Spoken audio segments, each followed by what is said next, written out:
there's this one house.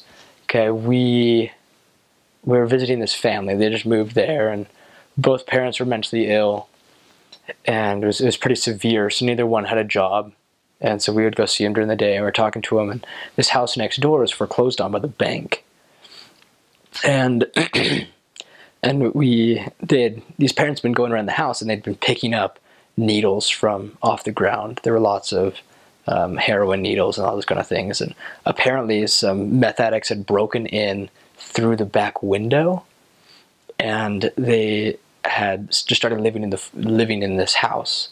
But they had made a fire. Like the place had a fireplace, but they'd made a fire in the middle of the floor, and they were just, using drugs and doing all just crazy stuff around this fire. Just destroyed the entire house. It was like animals. It was crazy. There's other time, there's a street. We were kind of out in the middle of nowhere at this point. There was a street. It was marked by a chair. It was Road 290.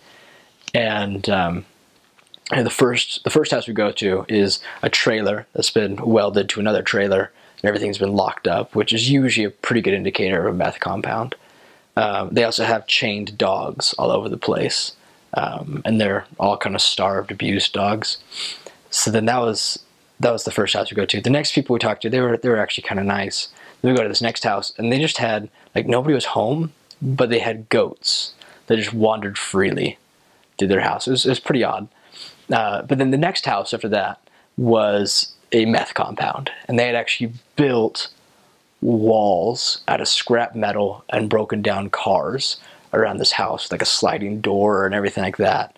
And it was a series of trailers that had been welded to each other. And that's where I drew the line. You realize, that these people, they don't really think normally, and they're usually pretty violent.